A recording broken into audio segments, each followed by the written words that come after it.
Qual foi a época? Qual foi a era da humanidade em que os animais falaram? Acaso houve alguma época em que os animais conversavam com seres humanos, conversavam entre si? Talvez a resposta óbvia para você seja: não, nunca houve época em que os animais falaram. Mas você já parou para pensar que quando você estava na sua infância, os animais sim falavam? Quantas as historinhas que foram contadas relatando animais que conversavam, animais que falavam entre si. E você já parou para pensar que Deus pode ter usado de metáforas para poder trazer verdades essenciais, verdades existenciais, verdades espirituais, utilizando-se inclusive de animais que falam em respeito à humanidade ainda na sua tenra idade, ainda na infância?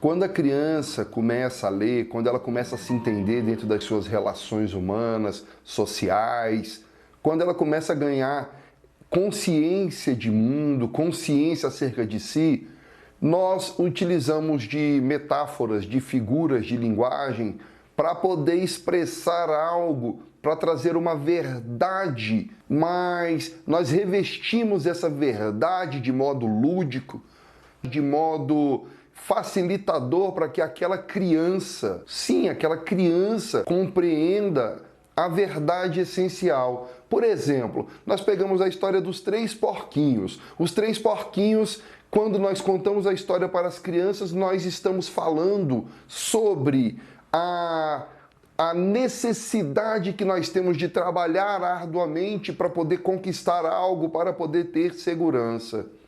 E ninguém se perde nos invólucros da história mostrando: ah, mas e se ele tivesse amarrado melhor aquela palha? Ou e se ele tivesse fincado melhor a madeira? Será que aquele lobo teria conseguido derrubar? Ninguém se perde nessas coisas que são os pormenores da história. Porque, na verdade, há um revestimento de uma história, de algo, para poder trazer uma verdade que realmente retrata a intencionalidade do seu autor.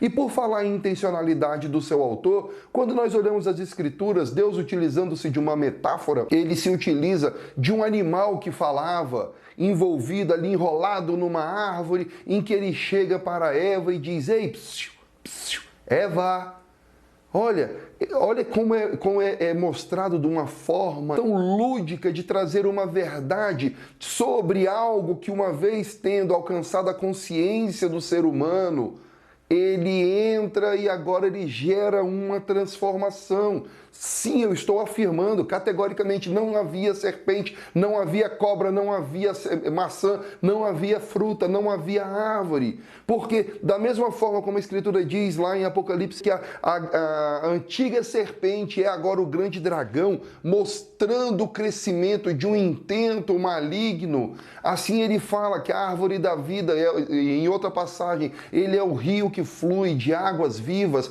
e em outra passagem ele diz que ele é a serpente de bronze que deve ser erguida. Em outra passagem diz que ele é o pão da vida. Então, é árvore, é serpente de bronze, é pão, é o quê? Nós temos que entender que esse modo lúdico de compreender, de explicitar as verdades, nós temos que compreender qual é a verdade que se está demonstrando por intermédio dessas histórias. E ao olhar para as Escrituras como tendo um fim em si mesmo, como a Escritura tendo a finalidade em si, nós acabamos por perder a revelação do que as Escrituras querem nos trazer. Nos próximos vídeos nós trataremos a respeito dessa forma como nós devemos compreender as Escrituras de Deus, de modo que nós devemos agora olhar para o Cristo de Deus, olhar para Deus e enxergar a sua natureza e a sua essência, fora desses invólucros. Continue nos próximos vídeos conosco. Eu sou Márcio Almeida, esse é seu canal Desdogmatizando a Fé.